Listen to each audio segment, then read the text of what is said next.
काव्य में या साहित्य में वक्रोक्ति अलंकार एक बहुत ही महत्वपूर्ण अलंकार है। आचार्य भामह के अनुसार अलंकार की आत्मा वक्रोक्ति अलंकार है। इसे अलंकार सम्राट भी कहा गया है। काव्य में वक्रोक्ति अलंकार का प्रयोग हास परिहास, व्यंग और उलाहना देने के लिए किया जाता है। वक्रोक्ति दो शब्दों से मिलकर बना है, वक्र धन उक्ति। वक्र का अर्थ है टेढ़ा और उक्ति का अर्थ है कथन। इस प्रकार वक्रोक्ति का शाब्दिक अर्थ है टेढ़ी उक्ति या टेढ़ा कथन। इसकी परिभाषा हम इस प्रकार दे सकते हैं, जब वक्ता द्वारा कहे गए किसी शब्द या कथन का श्रोता के द्वारा जानबूझकर हास परिहास के लिए अलग अर्थ निकाला जाए और अलग अर्थ निकालते हुए कोई उपहासात्मक या व्यंग्यात्मक उक्ति कही जाए या उत्तर दिया जाए तो वहाँ वक्रोक्ति अलंकार होता है। इसका उदाहरण है,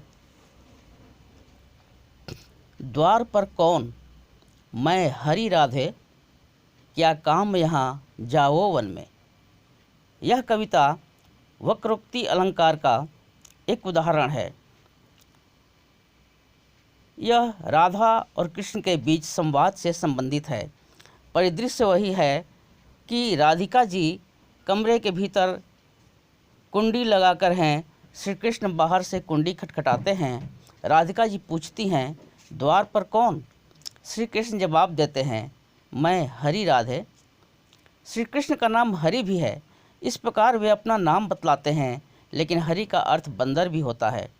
राधिका जी हरि शब्द को बंदर के अर्थ में लेती हैं और श्री कृष्ण का परिहास उड़ाते हुए कहती हैं, क्या काम यहाँ जाओ वन में। अर्थात बंदर का यहाँ क्या काम। बंदर का काम तो जंगल में उछलना कूदना है, तो बंदर हो तो वन में जाओ। ये वक्रोक्ति अलंकार का बड़ा ही सुंदर सा उदाहरण है। वक्रोक्ति अलंकार के संदर्भ में दो विद्वानों के नाम प्रमुख हैं। पहला आचार्य मम्मट और दूसरा आचार्य रुद्रट। आचार्य मम्मट ने ही वक्रोक्ति को शब्दा अलंकार का एक भेद माना था।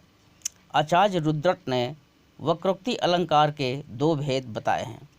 पहला श्लेष वक्रोक्ति और दूसरा काक वक्रोक्ति।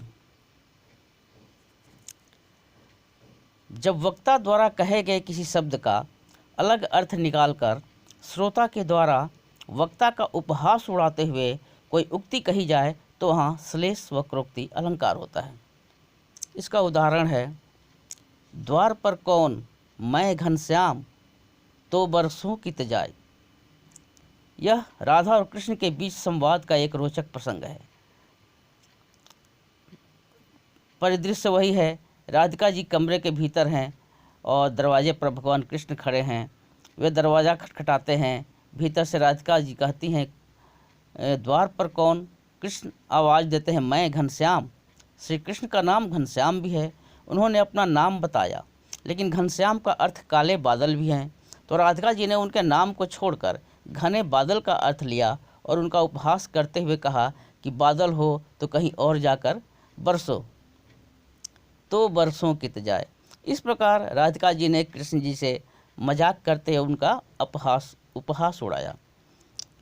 यहाँ पर घनश्याम शब्द दो अर्थ में प्रयुक्त हो रहा दिखता है। घनश्याम शब्द में यहाँ दो अर्थ चिपके हुए हैं, एक श्री कृष्ण का नाम और दूसरा काले बादल। हम जानते हैं कि जब एक शब्द के अनेक अर्थ निकलें तो वहाँ श्लेष अलंकार होता है। इसलिए वक्रोक्ति अलंकार के ऐसे प्रयोग को श्लेष वक्रोक्ति अलंकार कहा जाता है। एक अन्य कविता भी है जिसके पदों में लगातार श्लेष वक्रोक्ति अलंकार के उदाहरण मिलते हैं। गिरजे तो भिक्षु आज कहाँ गयो, जाई लखो बलिराज के द्वारे। वह नृत्य करे नित ही की तह, ब्रज में सखिसूर सुता के किनारे।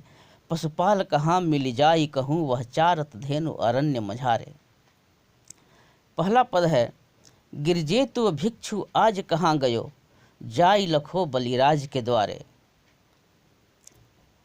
देवी लक्ष्मी और देवी पार्वती के बीच यह हास परिहास का संवाद है। लक्ष्मी जी पार्वती से कहती हैं, गिरजे तू भिक्षु आज कहाँ गयो। यहाँ लक्ष्मी जी के द्वारा भिक्षु शब्द शंकर भगवान के लिए प्रयोग किया गया है। भगवान शंकर को भिक्षु भी कहा जाता है क्योंकि वह पार्वती के पिता दक्ष प्रजापति से पार्वती जी को मांगने गए थे। यहाँ भिक्षु शब्द का उपयोग लक्ष्मी जी ने शंकर भगवान का उपहास उड़ाने के लिए किया है और वे पूछती हैं कि गिरजे तू भिक्षु आज कहाँ गयो। लेकिन पार्वती जी इस शब्द का अर्थ मांगते फिरने वाले भिक्षु के रूप में लगाती हैं, जिसका काम है मांगते फिरना, और कहती हैं जाई लखो बलिराज के द्वारे। कहती हैं कि जाकर देखो कहीं राजा बलि के यहाँ मांगने गए होंगे। अब सभी जानते हैं कि राजा बलि के पास मांगने कौन गया था। राजा बलि के पास मांगने के लिए गए थे भगवान विष्णु, और इस प्रकार लक्ष्मी जी के द्वारा किए गए उपहास को उन्होंने उल्टा उन्हीं पर थोप दिया। यहाँ श्लेष वक्रोक्ति है क्योंकि यहाँ भिक्षु शब्द में दो अर्थ छुपे हुए हैं, एक भगवान शिव और दूसरा मांगने वाला। दूसरा पद है वह नृत्य करे नित ही कित है, ब्रज में सखी सूर सुता के किनारे। लक्ष्मी जी पूछती हैं कि वह जो रोज़ नृत्य करते फिरते हैं वे कहाँ हैं। तो इससे उनका आशय भगवान शिव से है। शंकर भगवान उनको नर्तक कह रही हैं कि वो जो नाचते हैं वे कहाँ हैं। हम सभी जानते हैं शंकर भगवान तांडव नृत्य करने वाले हैं, इसलिए माता लक्ष्मी ने उनके लिए नृत्य करने वाले नर्तक के रूप में उद्धृत किया। लक्ष्मी जी ने तो शिव जी के बारे में पूछा था, लेकिन पार्वती जी ने नृत्य करने वाले के रूप में लिया और वक्रोक्ति में जवाब देते हुए वो कहती हैं ब्रज में सखी सूर सुता के किनारे, कि हे सखी नाचने वाले तो ब्रज में सूर सुता सूर्य पुत्री अर्थात जमुना के किनारे मिल जाएंगे। अब जमुना के किनारे ब्रज में नाचने वाले कौन होते हैं? वे तो भगवान कृष्ण हैं। तो यह इशारा वक्रोक्ति में भगवान कृष्ण की तरफ था, और भगवान कृष्ण विष्णु के अवतार माने जाते हैं, तो उन्होंने लक्ष्मी के प्रति विष्णु पर ही यह वक्रोक्ति थोप दिया। तीसरा पद है पशुपाल कहाँ मिली जाई कहूँ, वह चारत धेनु अरण्य मझारे। वो पूछती हैं पशुपाल कहाँ।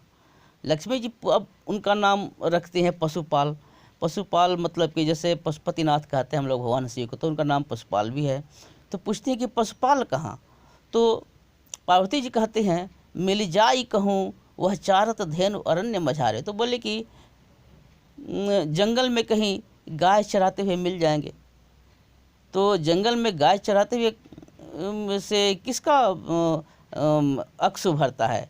वो श्री कृष्ण जी का है कि श्री कृष्ण जी ही गाय को चराते फिरते थे। तो फिर उन्होंने श्री कृष्ण पर यह अर्थ वक्रोक्ति थोप दिया, और श्री कृष्ण विष्णु के अवतार हैं, तो इस प्रकार से लक्ष्मी के पति पर ही उन्होंने यह वक्रोक्ति थोप दिया है। तो तीनों बार उन्होंने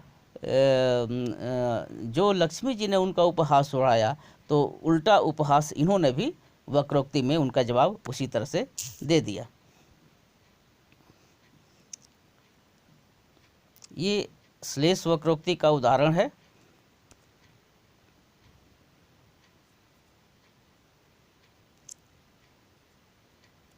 पशुपालक शब्द में यहाँ वक्रोक्ति है क्योंकि पशुपालक में एक शब्द निकलता है पशुपाल का, भगवान शिव का, और दूसरा अर्थ निकलता है पशुओं की देखभाल करने वाले का। तो ये श्लेष वक्रोक्ति के उदाहरण हैं।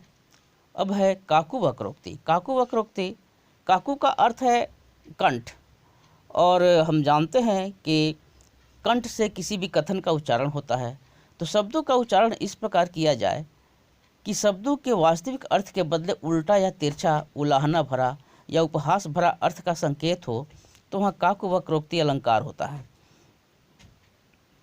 इसका उदाहरण ये है, रामचरितमानस से है। अयोध्या कांड में श्री राम के वनगमन का दुखदायी प्रसंग है। श्री राम ने वन जाना निश्चित कर लिया है और माता सीता को समझा रहे हैं कि जंगल में बहुत कठिनाई है, बहुत दुख है, आप हमारे साथ मत चलें।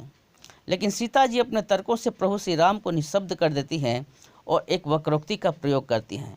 वे ताना देते हुए कहती हैं, मैं सुकुमारी नाथ बन जोगू, तुम ही उचित तप मोह कहाँ भोगू।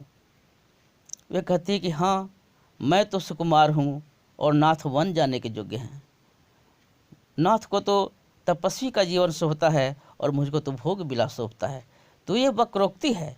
वो इस तरह से इस बात को कह रही हैं कि इस बात का संकेत उलाहना भरा हो जाता है। वे वैसे अगर इस वाक्य को हम लोग देखें तो लगता है कि इसका अर्थ है कि श्री राम को तप शोभता है, सीता को भोग विलास शोभता है। सीता जी सुकुमार हैं और श्री रामचंद्र वन जाने के लायक है। लेकिन नहीं, उन्होंने इस प्रकार से इसको अपने कंठ स्वर से इस तरह से कहा कि इसका तिरछा संकेत हो गया। यहाँ काकू वक्रोक्ति है। वो प्रकारांतर से सीता जी यह कहना चाहती हैं कि भगवान राम अगर वे सुकुमारी हैं तो भगवान राम भी वन के योग्य नहीं हैं, और भगवान राम को अगर तप शोभता है तो सीता जी को भी भोग विलास नहीं शोभता है। तो यहाँ काकू वक्रोक्ति अलंकार है, जो कि कहने के तरीके से कंठ से स्वर जो निकलता है उस स्वर में कुछ ऐसा होता है कि शब्द के अर्थ उल्टे संकेत करने लगते हैं। जैसे कि इसको हम वैसे भी समझ सकते हैं, कोई आदमी किसी को बोलता है आप ही बुद्धिमान हैं और बाकी दुनिया मूर्ख है। तो इससे तो अर्थ तो निकलता है कि आप बुद्धिमान हैं और बाकी दुनिया मूर्ख है, लेकिन यह इस तरह से कहा जा रहा है कि उसका संकेत ये निकल रहा है कि आप ही एक बुद्धिमान नहीं हैं और बाकी दुनिया मूर्ख नहीं है। तो कथन को कहने के तरीके से उसका भाव बदल जाता है और यह काकू वक्रोक्ति अलंकार का उदाहरण है।